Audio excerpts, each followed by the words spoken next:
ଏକ ସୀମାହୀନ ଚେତନା ଓ ତାର ସଂକେତ।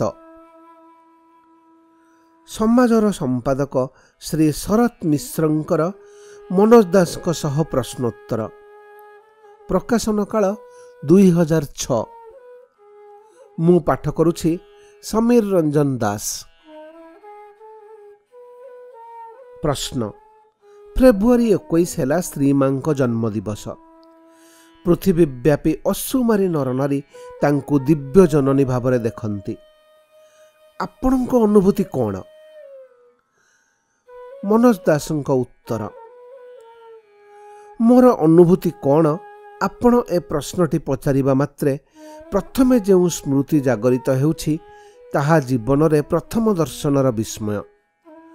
1963 ମସିହା ଫେବୃଆରୀ 21 ତାରିଖର କଥା। ପ୍ରାୟ ସୂର୍ଯ୍ୟାସ୍ତ ବେଳେ ଶ୍ରୀମା ଆଶ୍ରମର ତ୍ରିତଳ ଟେରାସରେ ଦେଖାଦେଲେ। ମୁଁ ପୂର୍ବରୁ ମନରେ କୌଣସି କଳ୍ପନା ଜଳ୍ପନା ନେଇ ତଳେ ଠିଆ ହୋଇନଥିଲି। ଶ୍ରୀ ଅରବିନ୍ଦଙ୍କ ଯୋଗ ଓ ଦର୍ଶନର ଅଭିନବତ୍ୱ ମୋତେ ଚମତ୍କୃତ କରିଥିଲା। ସେ କିନ୍ତୁ ସ୍ଥୂଳ ଶରୀରରେ ନଥିଲେ। ଚେତନା ଜଗତରେ ତାଙ୍କର ସେହି ଦୁଃସାହସିକ ଅଭିଯାତ୍ରାରେ ଯିଏ ଥିଲେ ଏକମାତ୍ର ସହଯାତ୍ରୀ, ତାଙ୍କୁ ଅନ୍ୟ ସହସ୍ର ମଣିଷଙ୍କ ସହ ଦୂରରୁ ନୀରବରେ ଶ୍ରଦ୍ଧାଞ୍ଜଳି ଦେବା ହିଁ ଥିଲା ମୋର ଉଦ୍ଦେଶ୍ୟ। ଶ୍ରୀମାଙ୍କୁ ଦେଖିଲି। ସରଳ ଭାଷାରେ କହିଲେ, ପ୍ରଥମ କେତେ ସେକେଣ୍ଡ ମୁଁ ନିଜ ଆଖିକୁ ବିଶ୍ୱାସ କରିପାରିଲି ନାହିଁ। ଗୋଟିଏ ମାନବିକ ମୁଖମଣ୍ଡଳରେ ଏତେ ସୌନ୍ଦର୍ଯ୍ୟର ବିକାଶ ସମ୍ଭବ ହୋଇପାରେ? ସୂର୍ଯ୍ୟୋଦୟ ଓ ସୂର୍ଯ୍ୟାସ୍ତର ମହିମା, ଚନ୍ଦ୍ରମାର ସ୍ନିଗ୍ଧତା, ଦୂର ଦିଗନ୍ତର ଉଦାସ ନିର୍ଜନତା, ମହାକାଶର ବ୍ୟାପ୍ତି, ସେ ସୌନ୍ଦର୍ଯ୍ୟରେ ଥିଲା ଏ ସମସ୍ତ ବିଭବର ସମାବେଶ। କବିତା ଲେଖୁନାହିଁ, ନିଜ ଦୃଷ୍ଟିରେ ପାଇଥିବା ଐଶ୍ୱର୍ଯ୍ୟକୁ ଭାଷାରେ ଅଭିବ୍ୟକ୍ତ କରୁଛି ମାତ୍ର। ଥରେ ନିଖିଳ ଭାରତ ସମ୍ବାଦପତ୍ର ସମ୍ପାଦକ ସଂଘର ସଭାପତି, ଅଧୁନା ବିଲୁପ୍ତ ଦି ମେଲ୍ ଦୈନିକର ସମ୍ପାଦକ V.P.V. ମେନନ ଶ୍ରୀ ଅରବିନ୍ଦଙ୍କୁ ସେ ପ୍ରଥମେ ଦେଖିବାର ଅଭିଜ୍ଞତା କଥା ମୋତେ କହୁଥିଲେ। ସେ କ୍ୟୁରେ ଠିଆ ହୋଇ ଧୀରେ ଧୀରେ ଅଗ୍ରସର ହେଉଥିଲେ। କେତେବେଳେ କ୍ୟୁ ମୋଡ଼ ନେଲାଣି ସେ ଅନ୍ୟମନସ୍କ ଥାଇ ବୁଝିନଥିଲେ। ହଠାତ୍ ସମ୍ମୁଖରେ ପ୍ରତିଭାତ ହେଲା ବିସ୍ମୟକର କିଛି। ତାହା କ'ଣ? ମନେ ହେଲା ସେ ନିଜ ଅଜାଣତରେ ତୁଷାର ଧବଳ କୈଳାସ ପର୍ବତ ସାମ୍ନାରେ ପହଞ୍ଚି ଯାଇଛନ୍ତି। ପର ମୁହୂର୍ତ୍ତରେ ସେ ହୃଦୟଙ୍ଗମ କଲେ ତାଙ୍କର ମନରେ ସେ ବିସ୍ମୟକର ଅନୁଭୂତି କରାଇଥିବା ଦୃଶ୍ୟ ହିମାଳୟ ନୁହେଁ, ଶ୍ରୀ ଅରବିନ୍ଦ। ବିପୁଳ ତନୁବନ୍ତ ମେନନ ମହାଶୟ ଚେତା ହରାଇ ତାଙ୍କ ଆଗରେ ଥିବା ଜଣଙ୍କ ପିଠିରେ ଲଦି ହୋଇଗଲେ, ଅବଶ୍ୟ ମୁହୂର୍ତ୍ତକ ପାଇଁ। ତାପରେ ସେ ପ୍ରକୃତିସ୍ଥ ହେଲେ। ଶ୍ରୀମାଙ୍କର ସେ ପ୍ରଥମ ଦର୍ଶନରେ ମୁଁ ଅବଶ୍ୟ ଚେତା ହରାଇଲି ନାହିଁ, କିନ୍ତୁ ଚେତନାରେ ଯେଉଁ ସ୍ପନ୍ଦନ, ଯେଉଁ ପ୍ରସାରଣ ଅନୁଭବ କରିଥିଲି ତାହା ଅପ୍ରତ୍ୟାଶିତ, ଅଭାବନୀୟ। ଏବଂ ପରେ ଅଧ୍ୟାତ୍ମୀୟ ମନସ୍ତତ୍ତ୍ୱ ଅଧ୍ୟୟନ ଅବସରରେ ବୁଝିଥିଲି ସେ ଅନୁଭୂତି ଅତୀନ୍ଦ୍ରିୟ ମଧ୍ୟ। ଅର୍ଥାତ୍ ଯେଉଁ ସୌନ୍ଦର୍ଯ୍ୟ ଦେଖିଥିଲି ତାହା ସ୍ଥୂଳ ଦୃଶ୍ୟ ମାତ୍ର ନୁହେଁ, ସୂକ୍ଷ୍ମ ପର୍ଯ୍ୟାୟର ଏକ ସୌନ୍ଦର୍ଯ୍ୟ, ଏକ ଦିବ୍ୟ ଆଭା ମୋ ଆଗରେ ପ୍ରତିଭାତ ହୋଇଥିଲା। ପ୍ରଶ୍ନ। ଚମତ୍କାର। ଏମିତି ଅନ୍ୟ କିଛି ଦିବ୍ୟ ଅନୁଭୂତି କଥା କୁହନ୍ତୁ। ମନୋଜ ଦାସଙ୍କ ଉତ୍ତର। ଦିବ୍ୟ ଅନୁଭୂତି ପ୍ରକଟ କରିବା ନିଷିଦ୍ଧ। ସେ ଦିଗରେ ମୋ ପୁଞ୍ଜି ମଧ୍ୟ ସାମାନ୍ୟ। ଯେଉଁମାନଙ୍କର ବହୁତ ରହିଛି ସେମାନେ କିଛି ବିବୃତ କରିପାରନ୍ତି। ସେତକର ବିଭୂତି ନଷ୍ଟ ହେଲେ ବି ସେମାନେ ଦରିଦ୍ର ହେବେ ନାହିଁ। ମୁଁ ସେ ଦିଗରେ ସେମିତି ଧନବାନ ନୁହେଁ। ତେବେ ଶ୍ରୀମାଙ୍କ ସାନ୍ନିଧ୍ୟରେ ସାଧାରଣ ଅନୁଭୂତି ଭାବରେ ଆମେ ଯାହା ସବୁ ଗ୍ରହଣ କରି ନେଉଥିଲୁ, ଆଜି ତାଙ୍କ ଚିରୋଧାନର 33 ବର୍ଷ ପରେ ସେସବୁ ଅସାଧାରଣ ବୋଲି ପ୍ରତ୍ୟୟ ହୁଏ। ଗୋଟିଏ ଉଦାହରଣ। ନିଜ ଜନ୍ମଦିନରେ ବା ଅନ୍ୟ କୌଣସି ଉପଲକ୍ଷେ ତାଙ୍କ ସମୀପକୁ ଯିବାର ସୁଯୋଗ ପାଇ ତାଙ୍କ କୋଠରୀ ଭିତରକୁ ପଶିଯିବା ମାତ୍ରେ ମୋର ଯାହା ମନେ ହୋଇଥାଏ, ଆଜି ତାର ଭାବାନୁବାଦ ହେବ ଏହିପରି। ଅତୀତ ବର୍ତ୍ତମାନ ଭବିଷ୍ୟତ ସମନ୍ୱିତ ସମୟ ପ୍ରବାହ ଯେମିତି ସେ କୋଠରୀ ବାହାରେ ଅଟକି ଯାଇଛି। ଭିତରେ ଉତ୍କଣ୍ଠା ନାହିଁ, ଉଦ୍ବେଗ ନାହିଁ, ଭୟ ନାହିଁ। ରହିଛି ମହାକାଳର ଏକ ଅଜଣା ଦିଗ, ପ୍ରଶାନ୍ତ ଓ କରୁଣା ସିଞ୍ଚିତ କାଳାତୀତ ପରିବେଶ।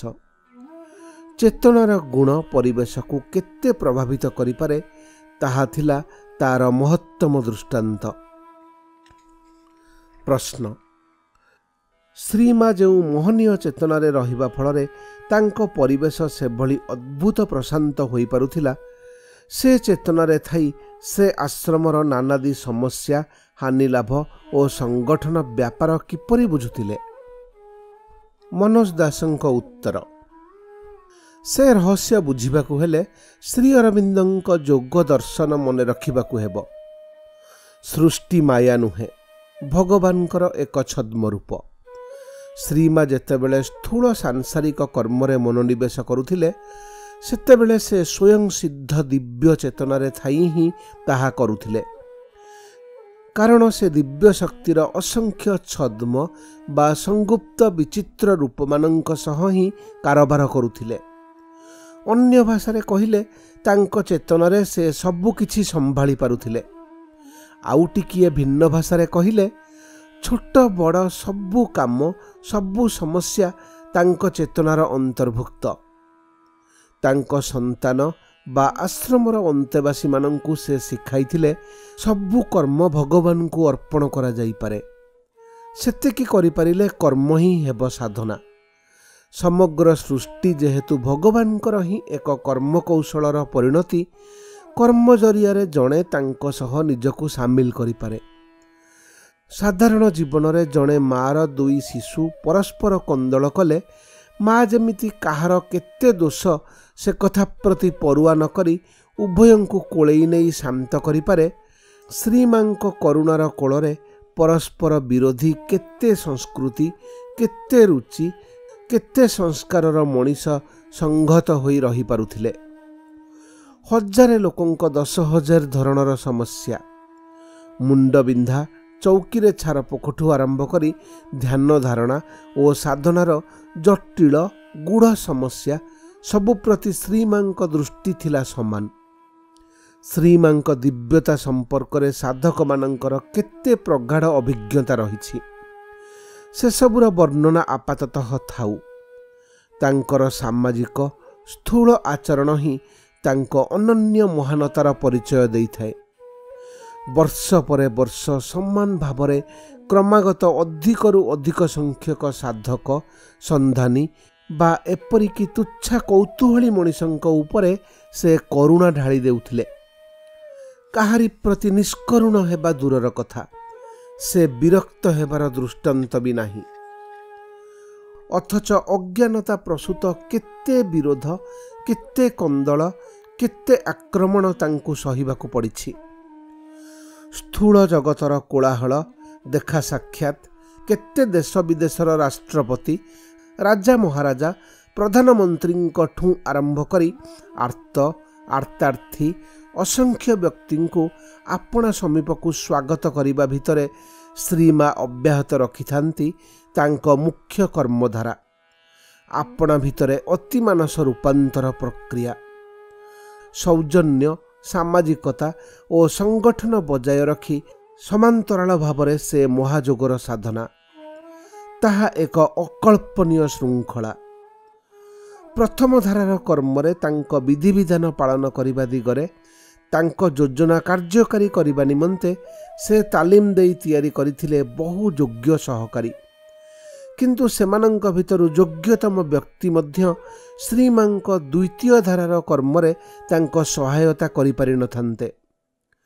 ଥରେ ଜଣେ ଆଗନ୍ତୁକ ସନ୍ଧାନୀ ପ୍ରଶ୍ନ କଲେ, ଆମେ ଆପଣଙ୍କଠୁ କେଉଁ ଯଥାର୍ଥ କଥା ଆଶା କରିପାରୁ? ଶ୍ରୀମାଙ୍କ ଉତ୍ତର, ସବୁକିଛି। ସନ୍ଧାନୀ ପୁଣି ପଚାରିଲେ, ଆପଣ ପୃଥିବୀରେ ଆପଣଙ୍କ କର୍ମସିଦ୍ଧି ପାଇଁ ଆମଠୁ ତଥା ମାନବ ଜାତିଠୁ କ'ଣ ଆଶା କରୁଛନ୍ତି? ଶ୍ରୀମାଙ୍କ ଉତ୍ତର, କିଛି ନୁହେଁ। ପୁଣି ପ୍ରଶ୍ନ ହେଲା, ଆପଣଙ୍କ ଦୀର୍ଘ ଅଭିଜ୍ଞତାରୁ ଆପଣ ଆମଠୁ ଓ ମାନବ ଜାତିଠୁ ଯାହା ଆଶା କରୁଥିଲେ ତାହା ଯଥେଷ୍ଟ ମାତ୍ରାରେ ପୂର୍ଣ୍ଣ ହୋଇଛି କି? ଶ୍ରୀମାଙ୍କ ଉତ୍ତର, ଯେହେତୁ ମୁଁ କିଛି ହିଁ ଆଶା କରିନାହିଁ, ତେଣୁ ଏ ପ୍ରଶ୍ନର ଉତ୍ତର ଦେଇପାରିବି ନାହିଁ। ଅର୍ଥାତ୍ ଏକ ନୂତନ ଚେତନାର ପ୍ରତିଷ୍ଠା ଏବଂ ନିଜ ଭିତରେ ସେହି ଚେତନାକୁ ନେଇ ନାନାଦି ଦୁରୂହ ପରୀକ୍ଷା ନିରୀକ୍ଷାରେ ସେ ଥିଲେ ସମ୍ପୂର୍ଣ୍ଣ ଏକାକୀ ଧ୍ୟାନରତ କର୍ମରତ ମହାଯୋଗୀ। ଶେଷ ପ୍ରଶ୍ନ, ଶ୍ରୀ ଅରବିନ୍ଦଙ୍କ ଯୋଗରେ ଶ୍ରୀମାଙ୍କ ଭୂମିକା କ'ଣ? ମନୋଜ ଦାସଙ୍କ ଉତ୍ତର ଦୀର୍ଘ ହେବା ସ୍ୱାଭାବିକ, କିନ୍ତୁ ଯଥାସମ୍ଭବ ସଂକ୍ଷେପରେ କହୁଛି। ପ୍ରଥମତଃ ଆଧ୍ୟାତ୍ମିକ ତାତ୍ପର୍ଯ୍ୟ। ଶ୍ରୀମାଙ୍କ ନିଜ କହିବା ଅନୁସାରେ ଶ୍ରୀ ଅରବିନ୍ଦ ବିନା ତାଙ୍କ ଅସ୍ତିତ୍ୱ ହିଁ ନାହିଁ। ତାଙ୍କ ବିନା ଶ୍ରୀ ଅରବିନ୍ଦ ଅପ୍ରକଟିତ। ଏଥିରୁ ଆମେ ସବୁକିଛି ହୃଦୟଙ୍ଗମ କରିପାରିବା ଯଦି କଥାଟି ଉପରେ ଚିତ୍ତ ନିବେଶ କରିବା। ଶ୍ରୀ ଅରବିନ୍ଦ ଏକ ଚେତନା, ମାନବ କଳେବରରେ ଏଯାଏ ସମ୍ଭବ ମହତ୍ତମ ଚେତନା। ସେହି ଚେତନାକୁ କାର୍ଯ୍ୟକାରୀ କରାଇବା ଦିଗରେ ଶ୍ରୀମା ହେଲେ ମହାଶକ୍ତି। ଏସବୁ ଅବଶ୍ୟ ଅନୁଭବ ଓ ଉପଲବ୍ଧିର କଥା। ଆଧ୍ୟାତ୍ମିକ ରହସ୍ୟର ଅନ୍ୟ ଏକ ଦିଗକୁ ଆସିବା। ଆଧ୍ୟାତ୍ମିକ ସାଧନାର ଦୁଇ ପ୍ରଧାନ ମାର୍ଗ, ଯୋଗ ଏବଂ ତନ୍ତ୍ର। ଯୋଗର ଦିଗ୍ଦର୍ଶକ ଯୋଗେଶ୍ୱର ପ୍ରଭୁ, ତନ୍ତ୍ରର ଦିଗ୍ଦର୍ଶକ ପ୍ରକୃତି ବା ମହାଶକ୍ତି। ଶ୍ରୀ ଅରବିନ୍ଦଙ୍କର ହେଲା ପୂର୍ଣ୍ଣ ଯୋଗ, ଯାହା ପ୍ରକୃତିର ଦିବ୍ୟାୟନ ବା ରୂପାୟନ କରିବାକୁ ସକ୍ଷମ ହେବ। ତେଣୁ ସେ ଯୋଗରେ ଉଭୟ ଈଶ୍ୱର ଏବଂ ଶକ୍ତିର ସମନ୍ୱୟ ଲୋଡ଼ା। ବର୍ତ୍ତମାନ ସାମାଜିକ ପର୍ଯ୍ୟାୟକୁ ଆସିବା। ଶ୍ରୀ ଅରବିନ୍ଦଙ୍କ ଯୋଗର ପଟ୍ଟଭୂମି ଭାରତବର୍ଷ, କିନ୍ତୁ ଏହା ସମଗ୍ର ମାନବ ଜାତିର ବିବର୍ତ୍ତନୀ ଭବିଷ୍ୟତ ସହ ସମ୍ପୃକ୍ତ। ତେଣୁ ସେ ଦିବ୍ୟ ଯୋଜନାରେ ପ୍ରାଚ୍ୟ ପ୍ରଜ୍ଞା ଓ ପାଶ୍ଚାତ୍ୟ ପ୍ରତିଭାର ସମନ୍ୱୟ ଥିଲା ଅନିବାର୍ଯ୍ୟ। ଶ୍ରୀମା ପାଶ୍ଚାତ୍ୟର ମହତ୍ତମ ସଂସ୍କୃତିର ଓ ଜ୍ଞାନର ପ୍ରତିଭୂ। ପରିଶେଷରେ ଆମକୁ ମନେ ରଖିବାକୁ ପଡ଼ିବ, ଶ୍ରୀମାଙ୍କୁ ଆମେ ସ୍ଥୂଳ କଳେବରରେ ଦେଖିଛୁ, ତାଙ୍କ ଛବି ଦେଖିଛୁ, କିନ୍ତୁ ପ୍ରକୃତରେ ଶ୍ରୀମା ଏକ ଦିବ୍ୟ ପ୍ରେମ, ବିଶ୍ୱବ୍ୟାପୀ ଚେତନା ଭିତରେ କର୍ମରତ ଏକ ଦିବ୍ୟ ଶକ୍ତି।